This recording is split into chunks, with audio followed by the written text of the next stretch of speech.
क्या आपने कभी एकांत में बैठकर ये विचार किया है कि जब प्राण इस देह को चिरकाल के लिए त्याग देते हैं तो उसके पश्चात क्या होता है?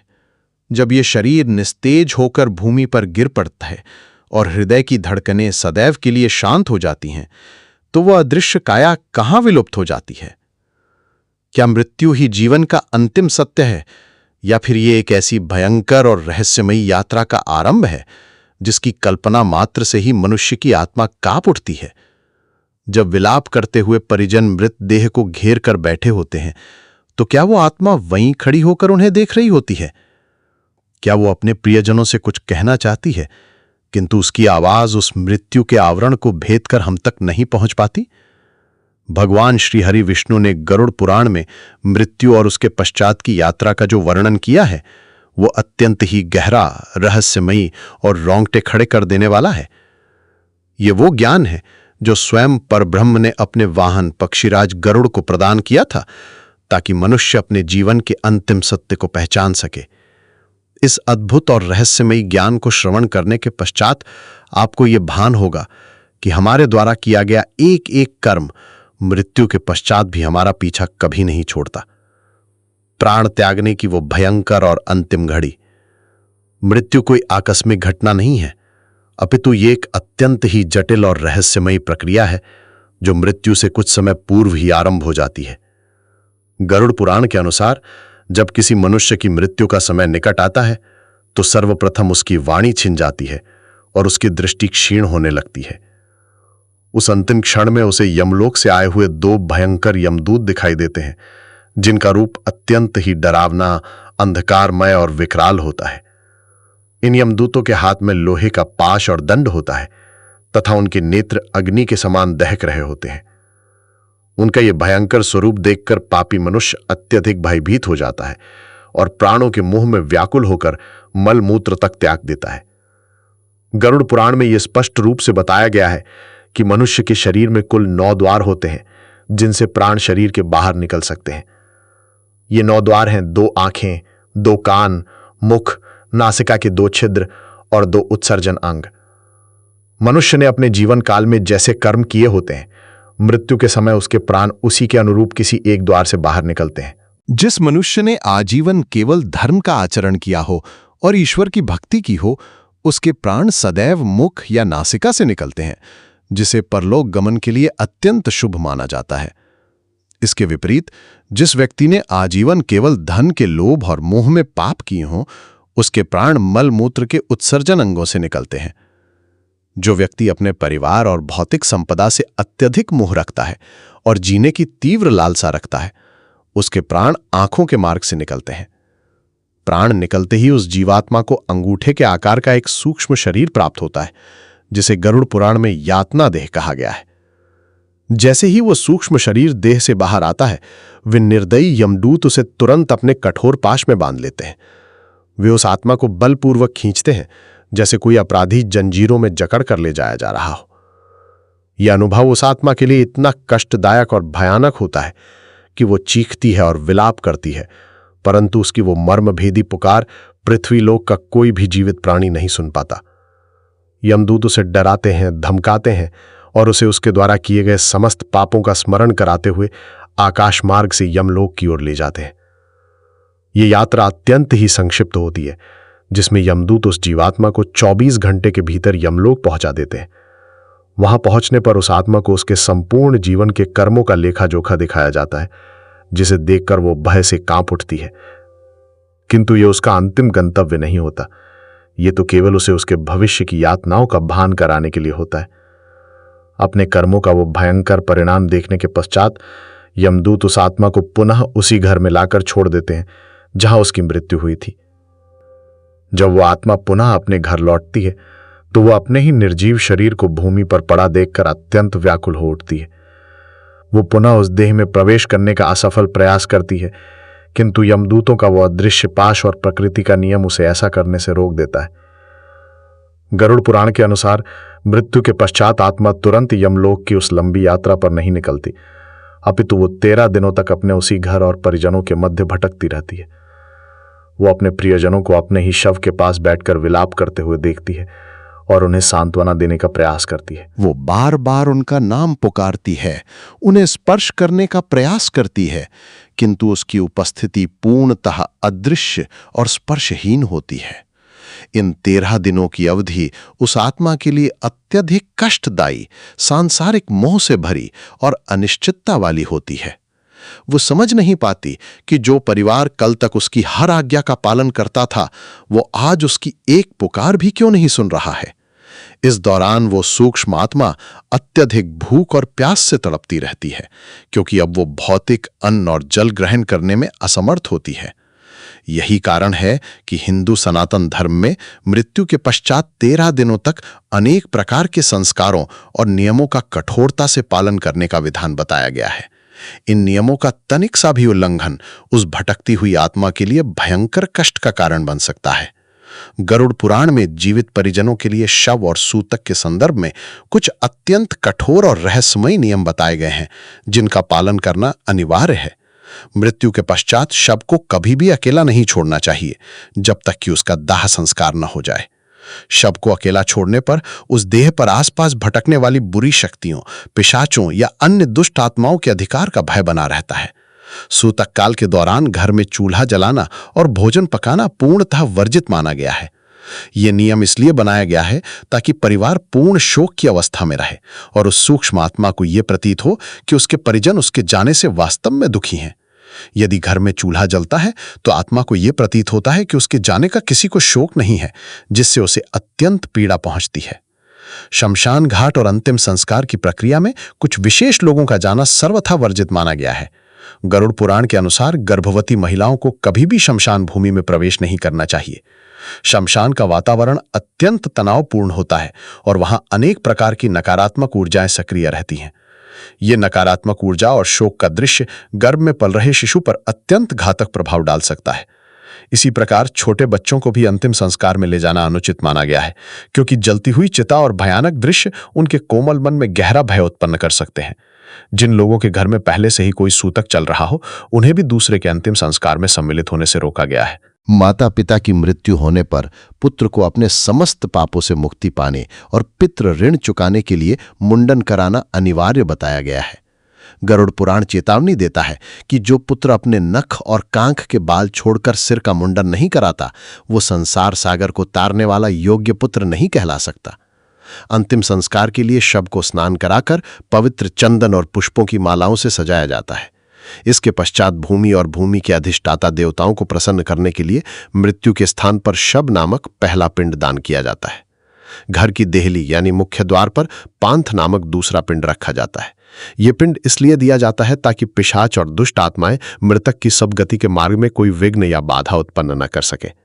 इसके उपरांत पुत्र और अन्य परिजन शव को कंधा देकर शमशान की ओर प्रस्थान करते हैं। गरुड़ पुराण कहता है कि जो पुत्र अपने पिता के शव को अपने कंधे पर धारण करके शमशान ले जाता है, उसे पग पग पर अश्वमेध यज्ञ के समान महान पुण्य फल प्राप्त होता है। पिता जीवन भर अपने पुत्र का लालन पालन कंधे पर बिठाकर करता है, अतः उस ऋण से पुत्र तभी मुक्त होता है जब वो मृत पिता को कंधा देता है। मार्ग के मध्य में पहुंचकर शव को भूमि पर विश्राम कराया जाता है और वहां भूत संज्ञक तीसरा पिंडदान किया जाता है। यह पिंड दिशाओं में वास करने वाले राक्षसों और यक्षों को शांत करने के लिए दिया जाता है, ताकि वे उस देह को अपवित्र न कर सके।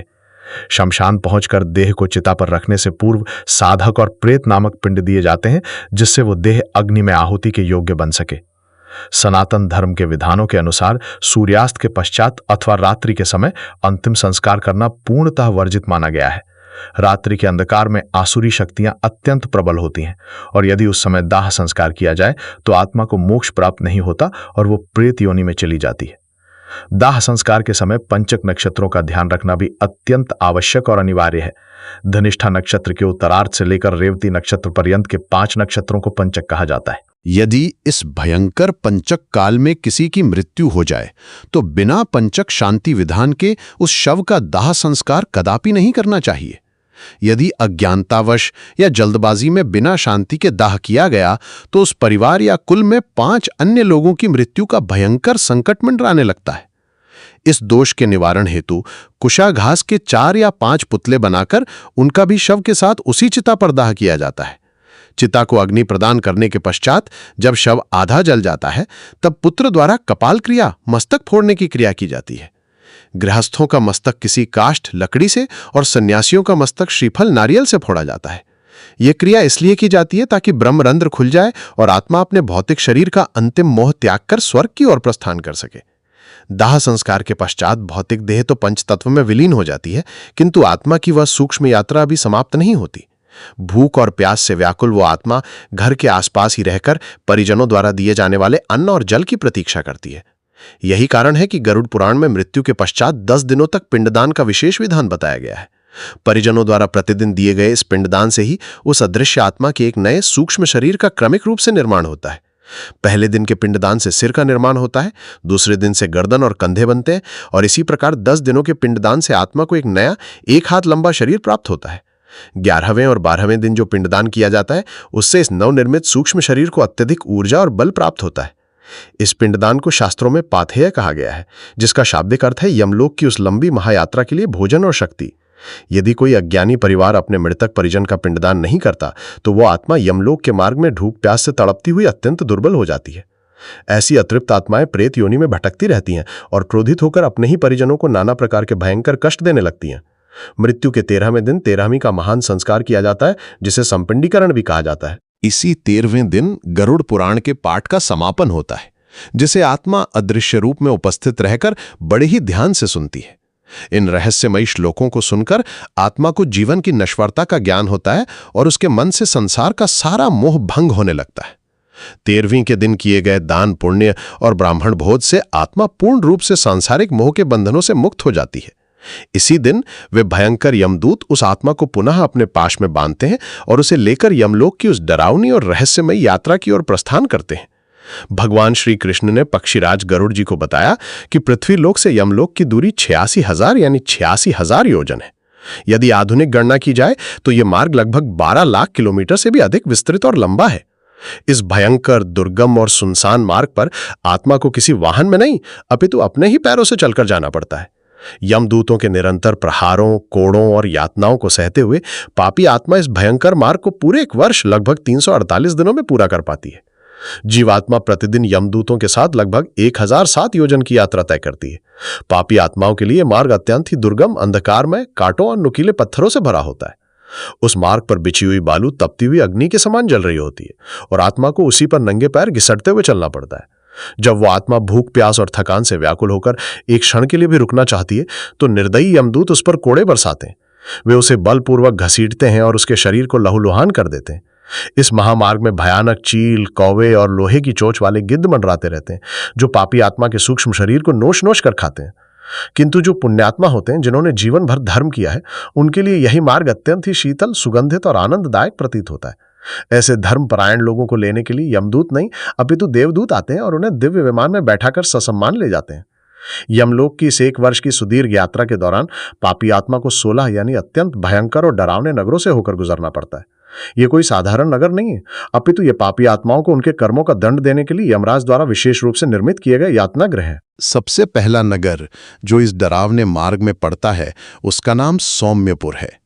इस नगर में प्रेतों के महान और भयंकर गण निवास करते हैं और यहाँ पुष्पभद्रा नाम की एक नदी बहती है। जब पापी आत्मा यहाँ पहुँचती है तो वो अत्यंत थकी हुई होती है और अपने परिजनों को याद करके जोर जोर से विलाप करती है। वो भगवान से और यमदूतों से अपने पापों की क्षमा मांगती है, किंतु वहां उस निर्जन स्थान में उसकी पुकार सुनने वाला कोई नहीं होता। यहीं पर आत्मा अपने परिजनों द्वारा पृथ्वी पर दिए गए पहले महीने के मासिक पिंड का भोजन करती है और थोड़ी सी ऊर्जा प्राप्त कर आगे बढ़ती है। इसके पश्चात यमदूत उसे घसीटते हुए दूसरे नगर में ले जाते हैं, जिसका नाम शौरीपुर है। शौरीपुर के मार्ग में चलते समय यमदूत आत्मा को मुद्गलों और तीखे भालों से बुरी तरह पीटते हैं।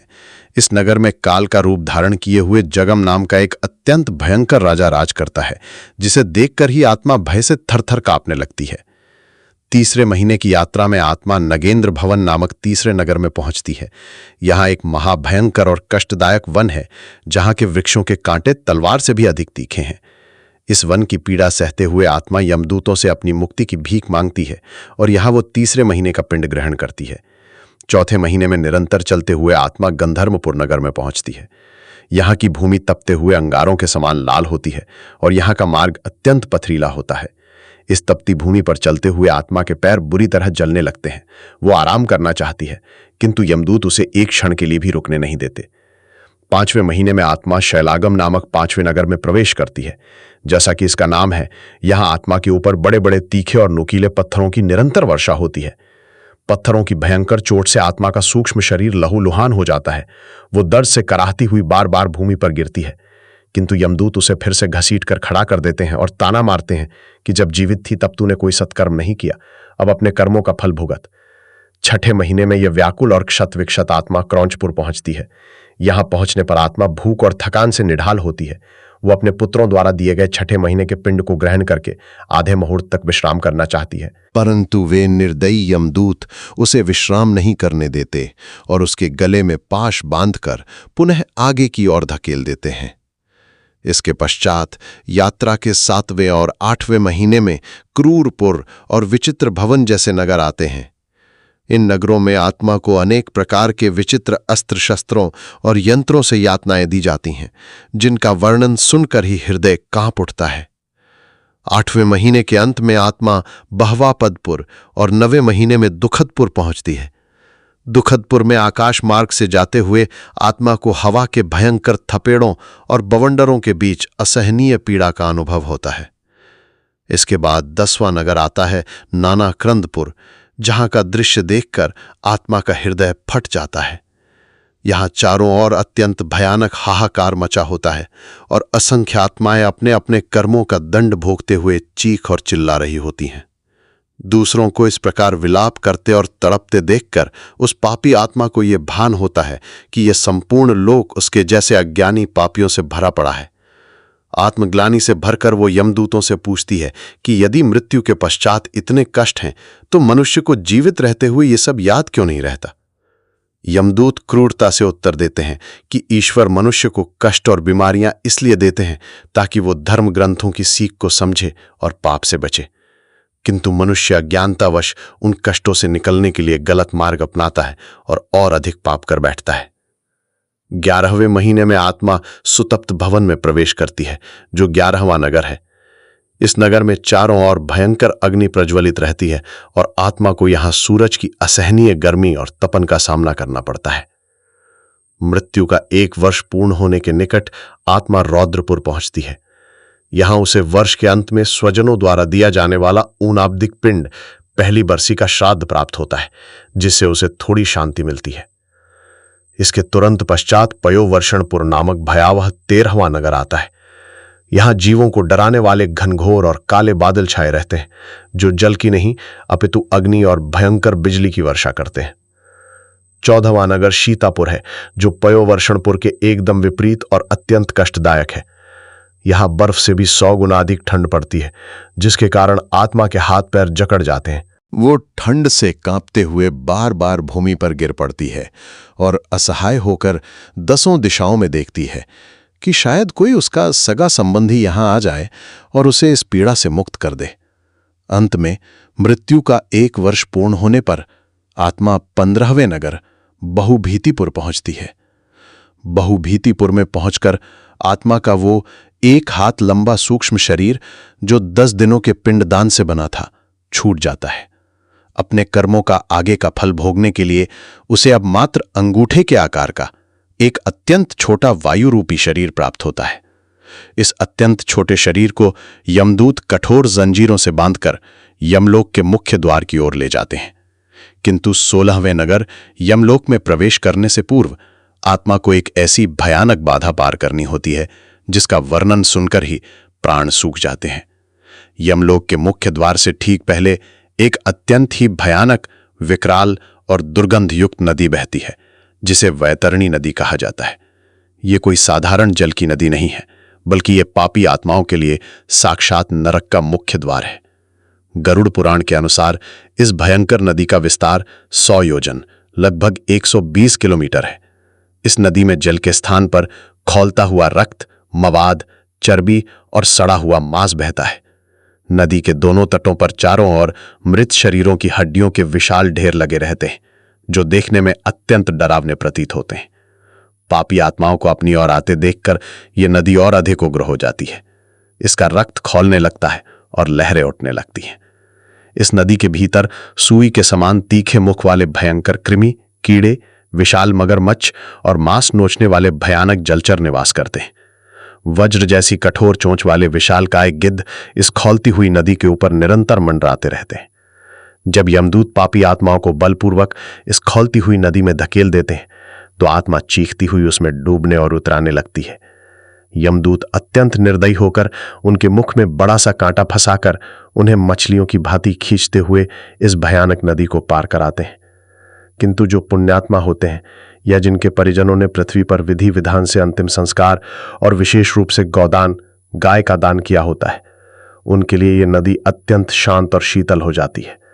उन्हें इस रक्त की नदी को सुगमता से पार करने के लिए एक सुंदर नौका प्राप्त होती है, जिस पर बैठकर वे सरलता से इसे पार कर लेते हैं।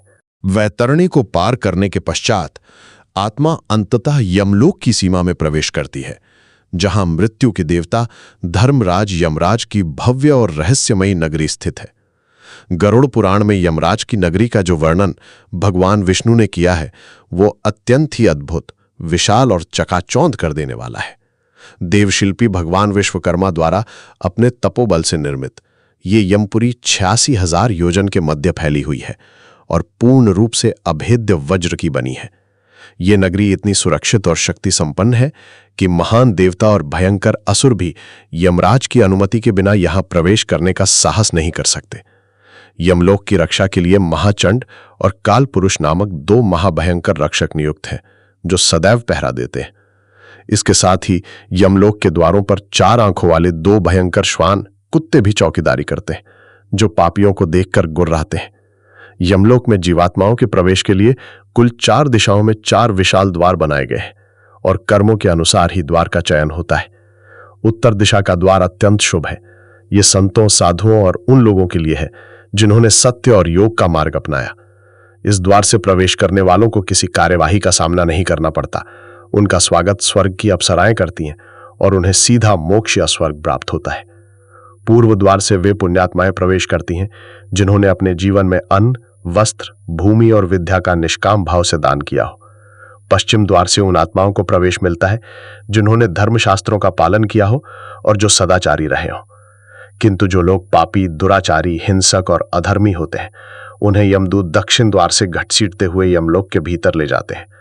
दक्षिण द्वार अंधकारमय और भयंकर यातनाओं का प्रतीक माना जाता है, जहां से पापियों का सीधा सामना चित्रगुप्त से होता है। यमपुरी के ठीक मध्य भाग में यमराज के प्रमुख सहायक और कर्मों के लेखाकार चित्रगुप्त का विशाल भवन स्थित है। चित्रगुप्त का यह भवन 25 योजन चौड़ा और 10 योजन ऊंचा है, जिसे लोहे की मजबूत और विशाल दीवारों ने चारों ओर से घेर रखा है। इस भवन में सदैव सैकड़ों पताकाएं फहराती रहती हैं और हजारों दीपक निरंतर प्रज्वलित रहते हैं। इसके भीतर एक अत्यंत ही दिव्य और मुक्ताणियों से निर्मित आसन पर बैठकर चित्रगुप्त मनुष्यों और संपूर्ण ब्रह्मांड के प्राणियों के कर्मों का लेखा जोखा रखते हैं। चित्रगुप्त के पास एक अत्यंत रहस्यमयी बही खाता होता है, जिसमें संसार के प्रत्येक प्राणी के शुभ और अशुभ कर्मों की अत्यंत सूक्ष्म प्रविष्टि होती है। ये एक अत्यंत ही गूढ़ रहस्य है कि पृथ्वी पर मनुष्य जो भी पाप छिपकर करता है, उसे लगता है कि बंद कमरों में उसे कोई नहीं देख रहा, किंतु वो अज्ञानी है। गरुड़ पुराण बताता है कि यमराज के पास श्रवण और श्रवणी नामक देव उपस्थित होते हैं, जो अत्यंत रहस्यमयी हैं। ये श्रवण और श्रवणी देव अदृश्य रूप से पृथ्वी पर विचरण करते हैं और मनुष्यों के एक एक कर्म को अत्यंत सूक्ष्मता से देखते और सुनते हैं। मनुष्य के भीतर उठने वाले विचार, उसकी छिपी हुई नीयत और उसके गुप्त कार्य, सब कुछ ये देव सीधे चित्रगुप्त को बताते हैं। जब आत्मा को चित्रगुप्त के समक्ष प्रस्तुत किया जाता है तो यही देव उसके कर्मों की पुख्ता गवाही देते हैं, जिससे आत्मा अपने पापों को नकार नहीं पाती। चित्रगुप्त बिना किसी पक्षपात, राग या द्वेष के उस आत्मा के समस्त कर्मों को यमराज की विचार सभा में जोर से पढ़कर सुनाते हैं। चित्रगुप्त के भवन के पश्चात आत्मा को यमराज की मुख्य सभा में प्रस्तुत किया जाता है, जिसे विचार भू कहा जाता है। यह सभा 100 योजन विस्तृत है और सूर्य के समान अत्यंत दैदीप्यमान तथा प्रकाशवान है। इस दिव्य सभा में न तो अधिक गर्मी होती है और न ही अधिक ठंड, बल्कि शीतल और मंद वायु सदैव बहती रहती है। 1000 खंभों वाले इस भव्य महल में स्वयं यमराज एक अत्यंत ऊंचे नीले मेघ के समान सुंदर सिंहासन पर विराजमान होते हैं। यमराज, जिन्हें धर्मराज भी कहा जाता है, पूर्णतः न्यायप्रिय और धर्म के साक्षात स्वरूप हैं। वे न तो किसी पापी के प्रति व्यक्तिगत द्वेष रखते हैं और न ही किसी पुण्यात्मा पर अकारण कृपा करते हैं। वे केवल प्राणियों के कर्मों के आधार पर ही निष्पक्ष न्याय करते हैं। इस सभा में यमराज अकेले नहीं होते, बल्कि उनके साथ सूर्यवंश और चंद्रवंश के कई प्रतापी और धर्मात्मा राजा भी सलाहकार के रूप में उपस्थित रहते हैं। राजा हरिश्चंद्र, सगर, भगीरथ, दिलीप, मुचुकुंद और पांडु जैसे महान राजर्षि इस सभा के सम्मानित सदस्य हैं।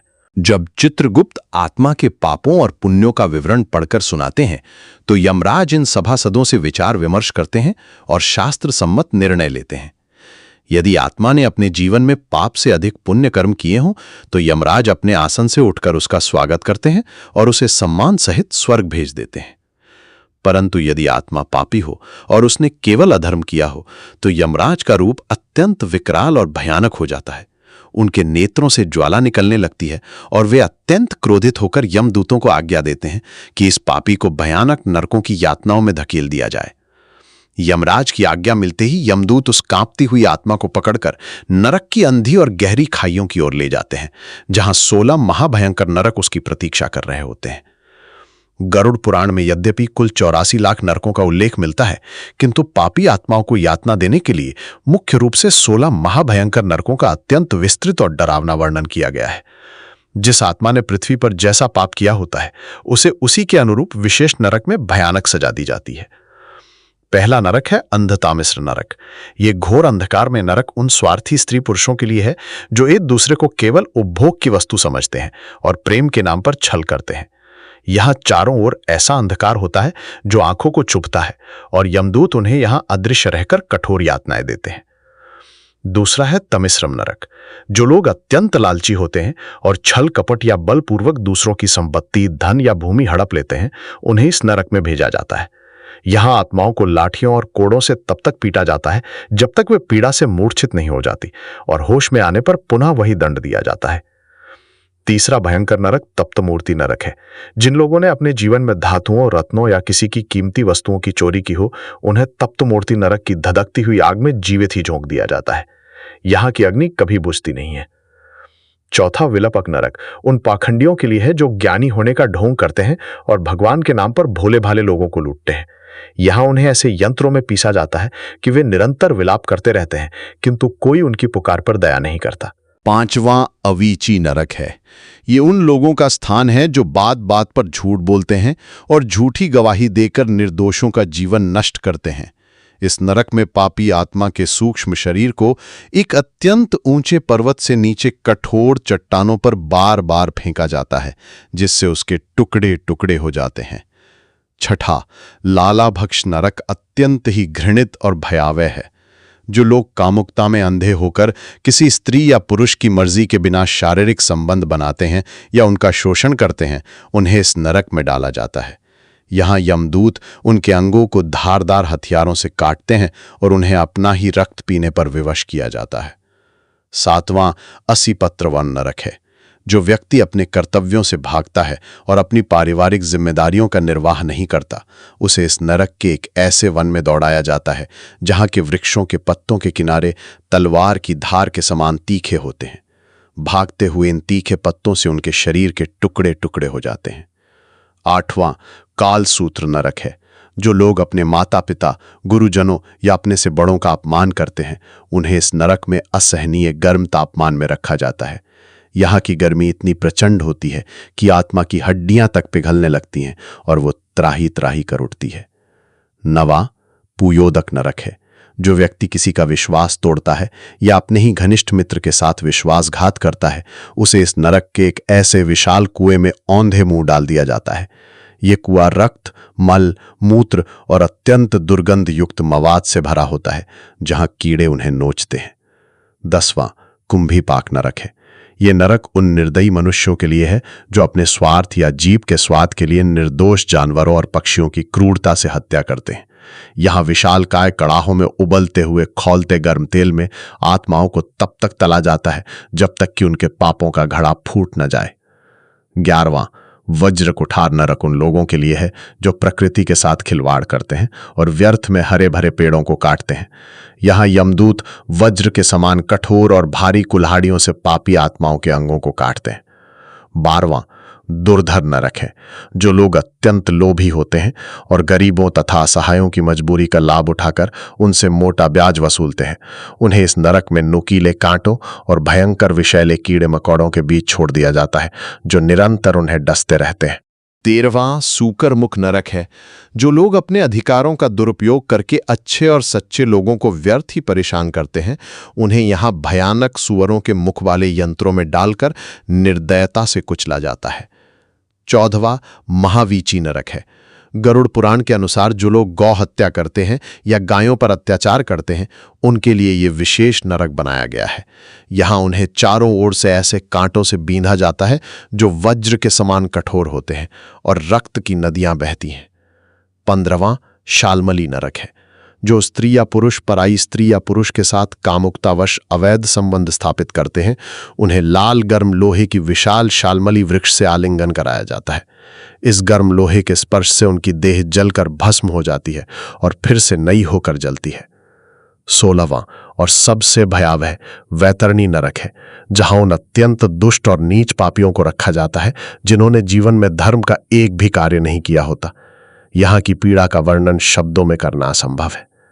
इन भयंकर नरकों में आत्माएं अपनी आयु और पापों के अनुसार सैकड़ों या हजारों वर्षों तक अपने कर्मों का फल भोगती हैं।